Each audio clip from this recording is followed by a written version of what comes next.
hey friends, hey friends, hey friends, hey friends. That was so easy. There's like 3 people. 1, 2, Oatmeal. 3.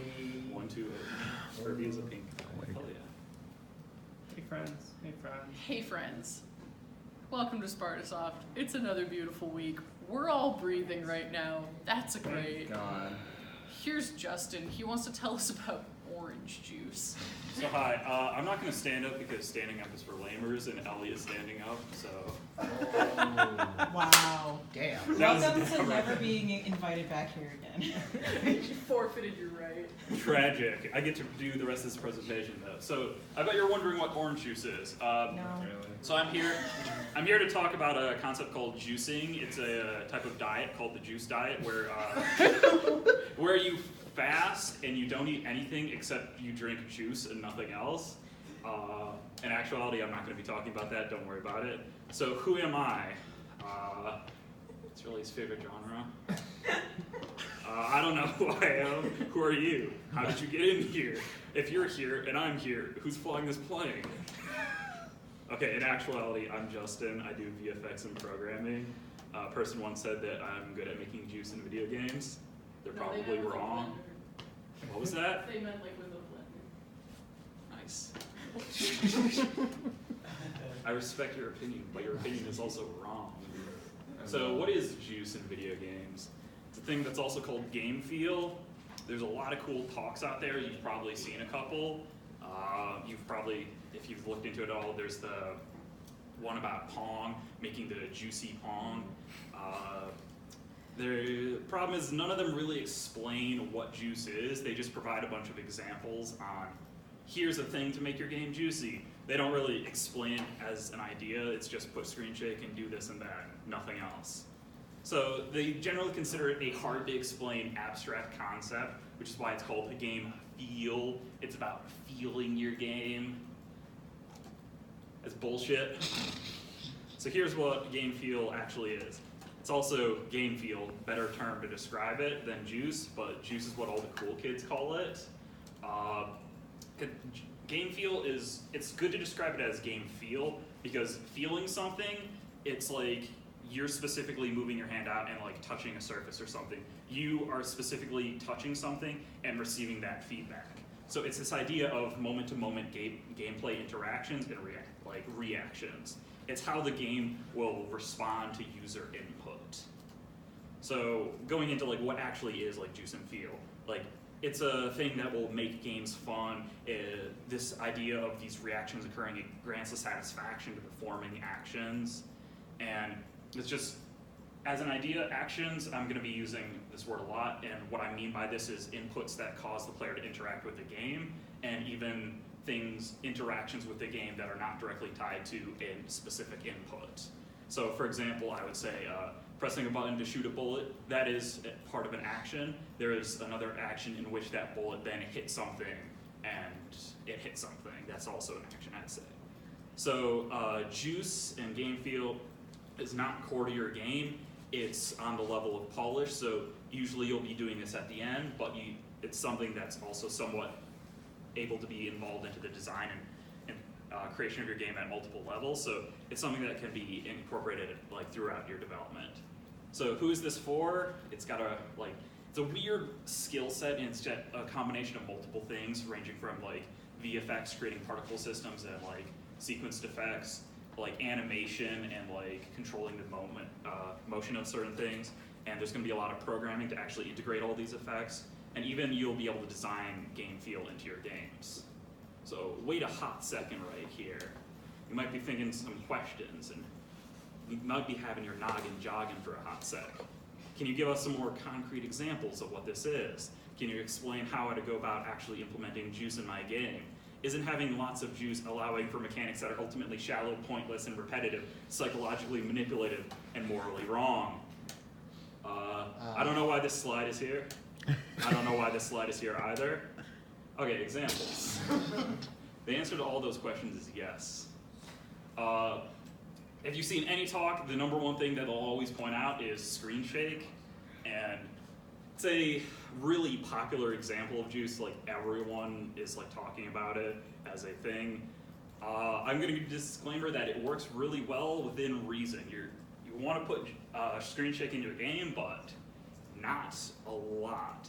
It became like, because it was so popular, it became overused to a point where people would overuse it for everything and have way too much screen shake.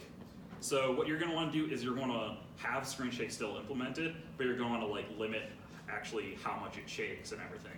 It's important that your game is still legible and that they're able, like especially in 3D games, understanding where you are in this virtual space. If you shake the screen too much, it can actually cause the player to lose their like concept of their orientation position, so they'll need to like reevaluate, which can be negative and bad. So what actually is the screen shake then?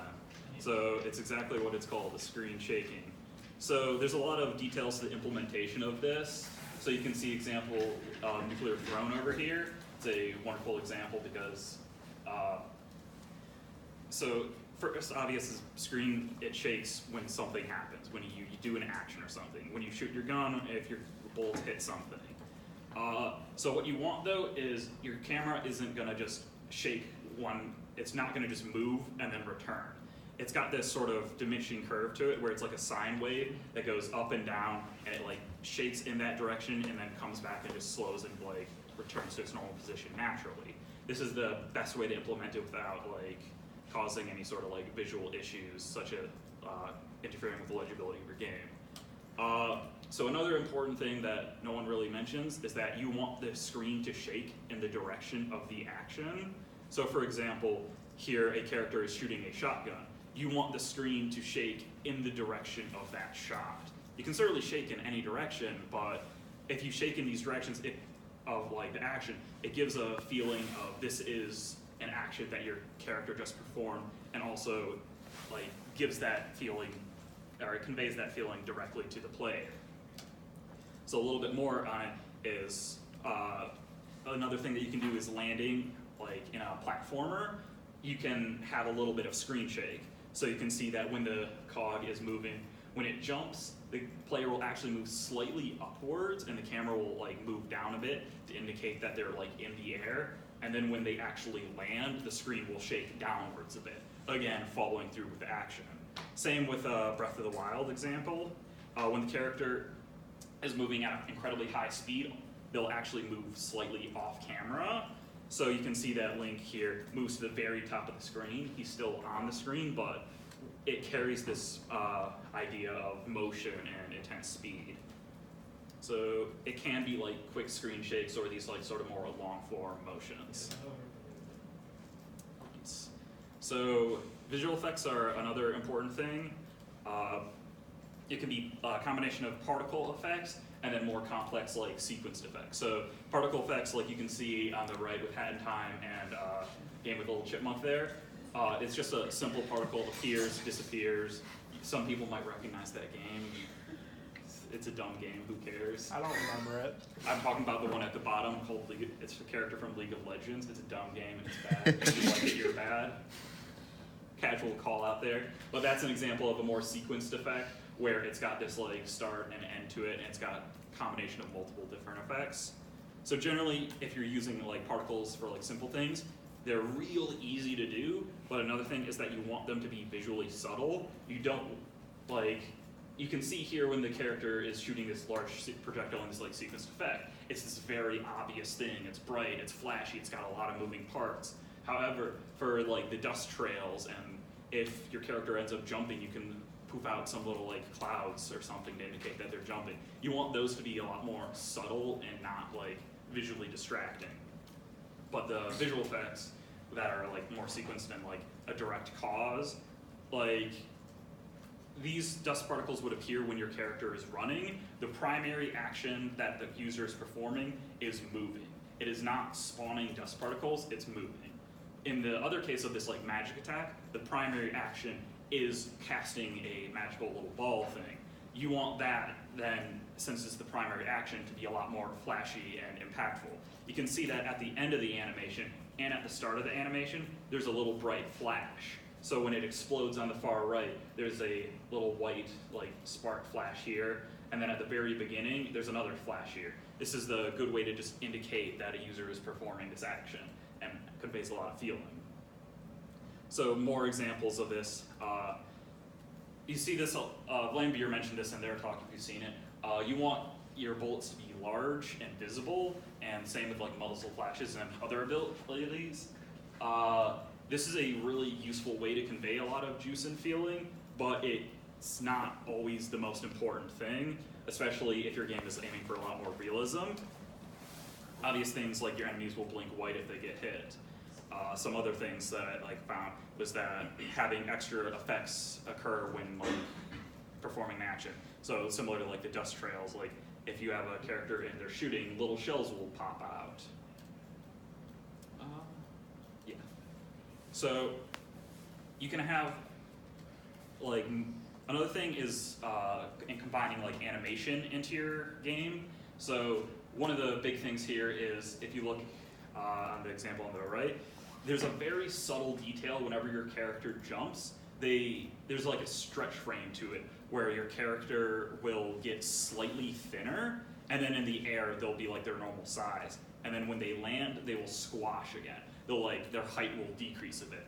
This is a good effect to like if you're familiar with any animation, you've probably heard of like the smear frames before. It's a good way to like convey motion really quickly. Oh shoot. Whatever. The other example here is Lethal League, where the character will physically stop moving. The entire game will pause temporarily for hit stun.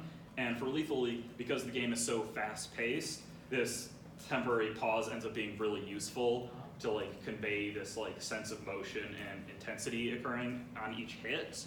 But generally, you're not going to want that much hit stun. You're going to want to tone it down a lot in your game.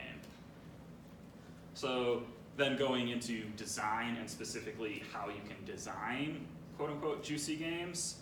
So an example would definitely be how does the action that you're performing interact with the world, and thinking of other ways that it can subtly interact with the world that's not its obvious purpose. So for example, in Hollow Knight, attacking downwards, the primary focus of that attack is to just attack downwards.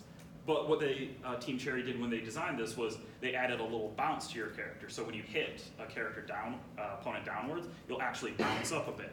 Usually this isn't all too critical for a lot of like platforming in the game, but it ends up being a subtle detail that makes the feeling of actually striking downwards a lot more important. As well as another example, in a game called Shank the Swordfish that I worked on, throw that out there. Shout out to myself, weird butt flex, but okay. When you kill, the purpose of the game is to like be attacking enemies and like killing enemies. So when you stab an enemy with your like sword like nose thing, they'll explode into blood particles or whatever. But another feature is that they'll actually give and turn into smaller projectile, like just meat chunks that you can then hit again for more points. So there's this subtle like detail added on top of it that adds a lot more emotion to what you're currently doing. Conclusion. Juice is cool. Games are cool. You be cool too. That's it. I don't have anything else. I'm bad.